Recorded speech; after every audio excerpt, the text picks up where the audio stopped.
that was having some crime. It was in passing. About 9 o'clock that morning, Sergeant Mitwitty heard this, told me, Lieutenant, your wish is my command. We're going to be out there 5 strong. I said, awesome, Gary, thank you. Normally, I would have been with him, but I had another engagement.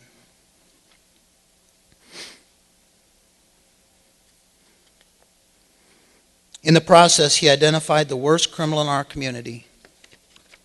And for that, Gary is our hero. He is a hero to the community. He's a hero to his family. He is a hero to the squad. And he is the hero of the sheriff's office.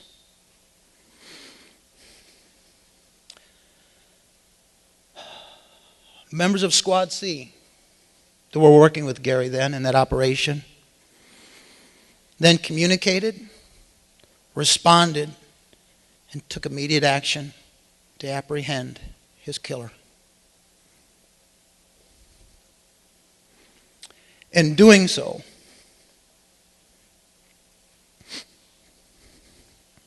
the members of Squad C became Gary's hero.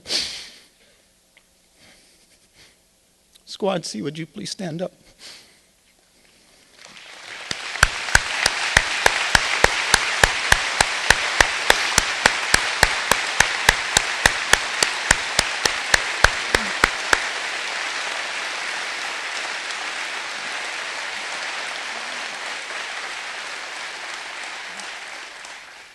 Thank you.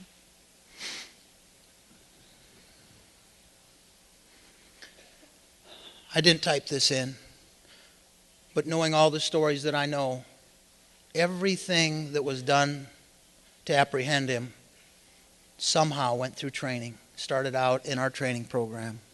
From accuracy, shooting, car placement, officer safety, to pit, to ramming, to apprehending, to being professional, to following policy. And I can tell you without a doubt, the St. Lucie County Sheriff's Office stands proud in the nation knowing that those members of Squad C had the best training under extreme conditions to know that one of their brothers was shot down, and within minutes later they have rammed the vehicle off the road and are going to take the bad guy face to face, and they were professional. For with that, I thank the training unit. I thank our sheriff, our administration for having the right people and the policies in place to be professional. Thank you.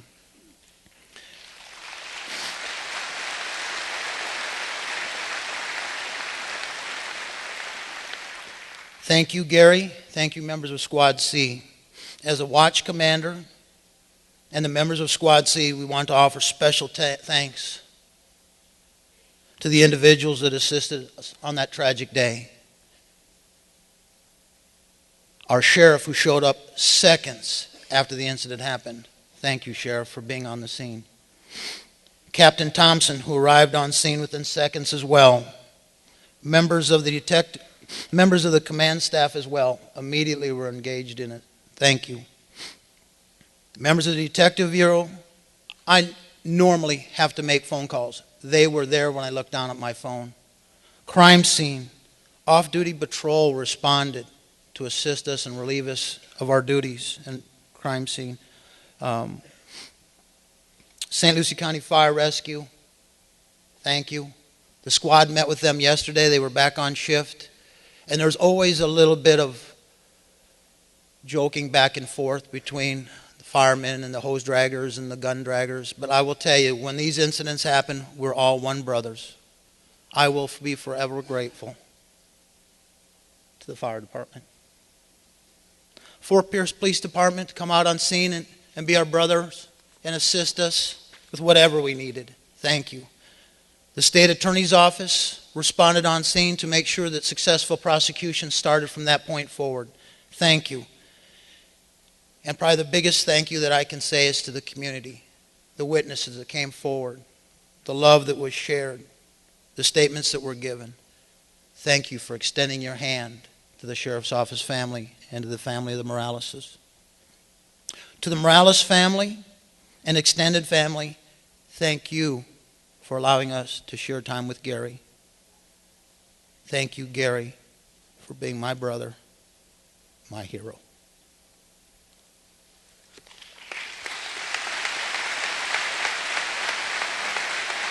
At this time, we'll hear from Sergeant Rob Pettit.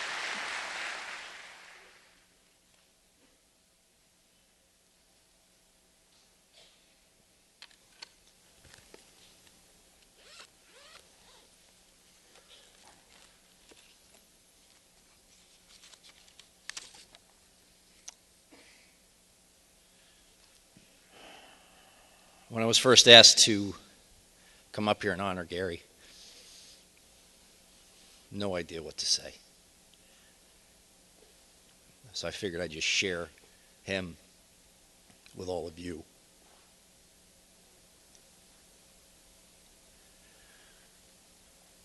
Gary and I met 13 years ago when he first came to the sheriff's office. He was assigned to patrol. I was assigned to special investigations.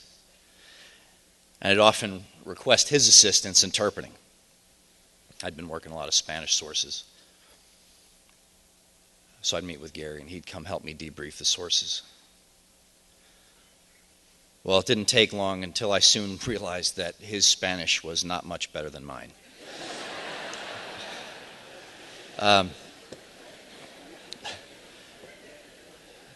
So together we butchered the Spanish language and became very, very close friends. A short time later, when the sheriff's office wanted to put in undercover in the schools in Operation Safe Kid, Gary's sharpness and boyish good looks made him the perfect candidate. Gary was forced back to school again. He was a natural actor. He played the role to a T, a little too well, in fact. I remember one morning Gary calling me in a panic, waking me from a sleep. He'd been playing the role of the troublemaker, like he was supposed to. He did a little too well, and he'd caught the attention of the school resource deputy, who had had just about enough of Gary, snatched him up by the scruff of the neck and took him to the parking lot and told him he was going to find a reason to put him in jail. We got it worked out with a few phone calls. And at the close of the operation, Gary introduced himself to that blushing SRD. And with his big pearly smile, like you can see, he just said, "I tricked you."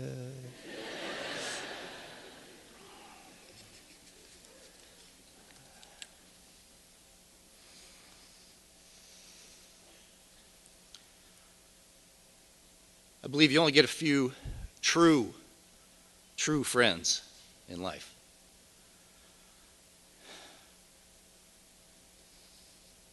The really good ones. The ones that you can really count on when the chips are down and it's going to get ugly. And Gary was that type of friend for me and a lot of us out here. You could ask him for anything and get the same response. No problem, or what do you need me to do? And it was done. When I shaved my head in support of sick cancer kids, there was Gary right next to me, shaving it all off. He was generous.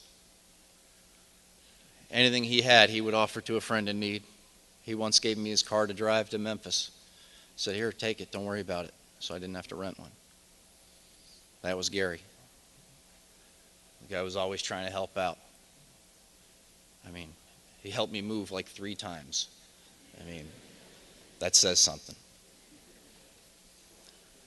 As we grew closer, our families did as well. When our 3rd child was born, Nina, Gary honored us by accepting the responsibility to be your godfather.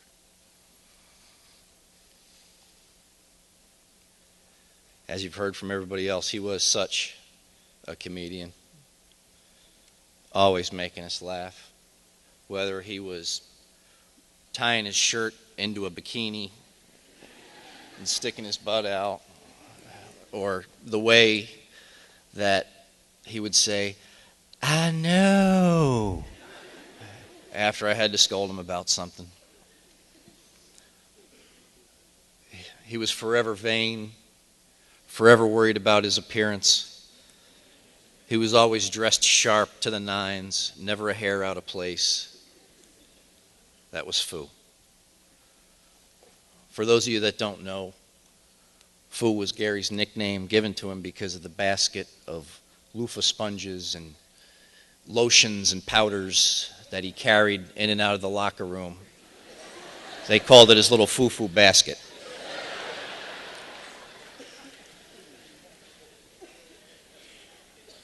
He was always up for an adventure, be it scuba, parachuting, mountain bikes. Together we ran the Jacksonville Marathon one year. Pretty much anything. Not, however, much of a fisherman. The one time we went, he made me bait his hook the whole time. Wouldn't touch it. Gary and I worked together very, very closely for a long time, several years. Ran hundreds, if not thousands, of operations together. And I can tell you, he was a tactician, and he had a very soft heart for dogs.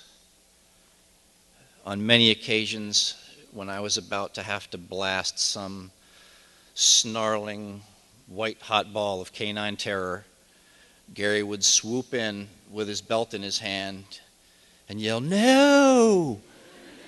He's just doing his job." And he'd loop up the dog and guide it out of the house. I don't know how he would get the belt off from under his duty rig that fast. The kid was amazing. He really had a way with him.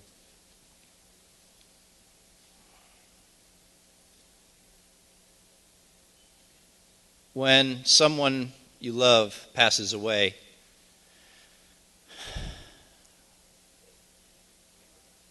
there's a strong natural temptation to remember them perhaps too well, without their faults and misdeeds. Gary had his demons. He battled his temper. He battled his pride. Most importantly, he was a doting father. He loves you, Brooklyn and Jordan, so much, more than anything in the world. You were truly the apple of his eye.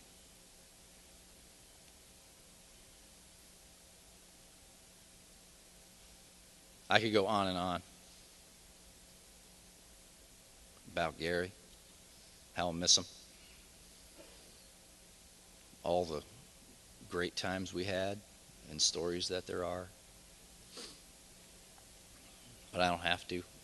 You already know. And because I know his faith was true.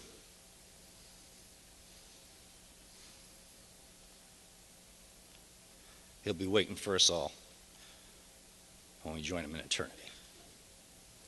Until then.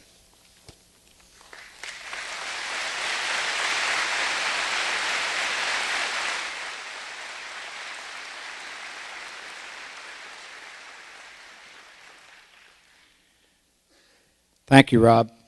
I'm going to shift the focus a little bit over to my side of the street. I'm the chaplain for our agency, and oftentimes we've done a lot of things this last week. As sheriffs had a lot of tears, listening to a lot of stories, doing a lot of debriefing. And, one time I was just asking somebody in one of the debriefings, what do you need? And they just said, "Rev, we need a prayer. We need a prayer. Our hearts are broken, Rev." We need a prayer. And I remember one time in the command staff, I said, could I say a prayer about all these things we're planning to do? And they looked at me like, really? I said, I'm praying for me too. This isn't just for you all. I'm praying for me because, yes, we did sign up for this, Sheriff, but like you told me, we never expected to have all you here on a Monday and for all of our agency to have to go through what they went through last Thursday. But one of the wonderful things about, as Sheriff said in Psalm 46, is that God is our refuge and strength and a very present help in time of trouble. And so I want to just share a few passages that come to mind. And the first is from Isaiah chapter 61, verses 1 to 3. And it said, the Spirit of the Lord God is upon me because the Lord has anointed me to preach good tidings to the meek. He has sent me to bind up the brokenhearted and to proclaim liberty to the captives and the opening of the prison to them which are bound. And verse 2, to proclaim the acceptable year of the Lord and the day of vengeance of our God, to comfort all that mourn, to appoint unto them that mourn in Zion, to give unto them beauty for ashes, the oil of joy for mourning, the garment of praise for the spirit of heaviness, that they might be called trees of righteousness, the planting of the Lord, that he might be glorified. And then there's just one passage I want to read in the New Testament. It's found in John 14. And one of the things that I always do, I guess, as the chaplain, I'm always kind of doing a little spiritual recon when I talk to people. And I try to do this in a rather unobtrusive way, but I do want to know where people are, where they land with God, because I'm the chaplain, and that's part of who I am. That's what I do. And as I had an opportunity to talk to William and Candy, and Gary's dad just told me, Chaplain, my son was a good boy. He said he grew up in a Christian school, and we taught him right, Chaplain. And when Gary was a young boy, he made a profession of faith. He asked Jesus into his life, Chaplain. It was very important to him. It was very real. It was something that Gary did. And so I want to say that as sad as right now is, if this is all there was, then this is a sad day. But we can draw comfort from Christ's words in John 14, where he talks about a place that he has for Gary, a place that he has for you and I. In John 14, beginning in verse 1, he says, let not your heart be troubled. You've believed in God, believe also in me. In my Father's house there are many mansions, and if it were not so, I would have told you. And I go to prepare a place for you.